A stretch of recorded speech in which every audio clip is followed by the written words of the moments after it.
So, standing on the shoulders of giants, which is kind of what I am doing. So I thought I'd just like, being as we're coming to this place where we're on the verge of open contact, we're on the verge of first contact, Congress is talking about it, NASA are studying it, like it's out there. It's like we are literally on the precipice of what so many of us have been working towards for eons and eons. It seems like since around 2008.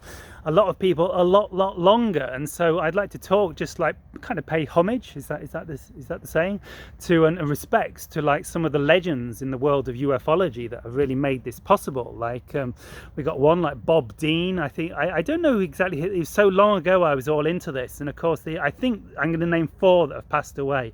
There's Bob Dean, there's Colonel Corso, there's I hope I get these names right, there's Edgar Mitchell, and the Stanton Friedman. So Stanton Friedman was just a big researcher. He was an ex like rocket scientist, or nuclear physicist. He was an ex-nuclear physicist, and he became aware that there was, at the top, it was real.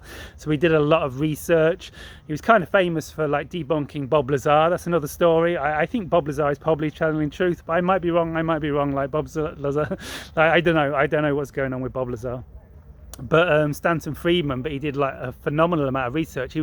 I believe he was the guy that brought the Roswell case to the public knowledge, because kind of Roswell got forgotten about for the first 10 years or so. And maybe I'll go back the other way, there's people there. So Roswell was kind of forgotten about for the first 10 years, but I believe it was Stanton Friedman's like research that brought Roswell to the forefront. So respect Stanton Friedman, now on the other side. I think he's on the other side. I don't know, I hope I haven't made that mistake. Apologies. No, Stanton Friedman's definitely passed on. And so Colonel Corso, so speaking of Roswell, Colonel Corso, if I'm getting this name right, he was one of the commanders, or one of the people that worked on the Roswell base. He was like one of the guys that started talking about Roswell, and he was like involved in a lot of this stuff, and he knew exactly what happened. He knew that it was a flying saucer. He knew there was a body retrieved. I think they retrieved 3 dead bodies of ETs, of greys, like Zeta Reticuli greys, and parallel us from another dimension, if you watch my previous videos. And one other extraterrestrial who was captured alive from the Roswell crash, and he took on the name of J-Rod. Like if you look into J-Rod and Roswell, like you'll find like the military, they kept him in like a cell in a military compound and questioned him for a few years. I think he was alive for 2-3 years in an underground government facility, and eventually died, unfortunately, probably of depression of being trapped on Earth. And so thank you for J-Rod for coming here and being alive on Earth for a while.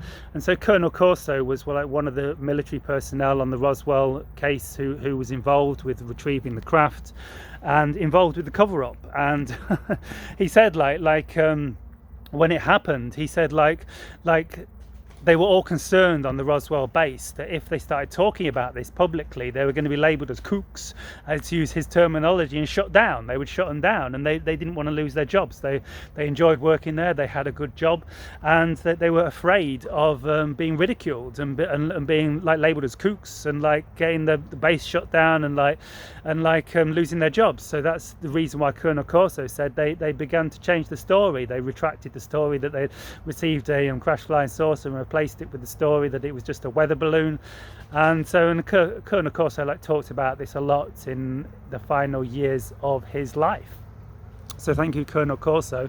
Another one is Bob Dean. I don't remember so much about Bob Dean, but you can do some research on him. He was another military person. I think he was part of a crash retrieval team, because Roswell wasn't the only crash disc that was recovered, and I think Bob Dean was part of a crash retrieval team. I hope I get this right. And he talked about this for many years and took a lot of flack, like we all do, for talking about this, but he realized it was such an important topic that he kept on talking about it until the day he died, pretty much. And so another one is Edgar Mitchell. So Edgar Mitchell was an Apollo astronaut, I believe.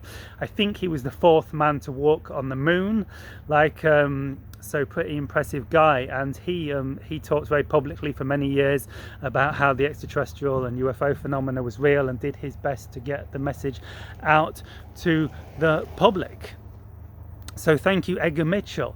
So perhaps I so thank you guys. So all this disclosure, all when it gets epic on Earth, which is at about to, when everything starts, the truth starts to come out, and we move into open contact, into first contact. Let's remember this, guys. Let's remember that these guys are now passed on, and they took a lot of crap. You know, the amount of crap I have to deal with now, even when it's very open and very talked about.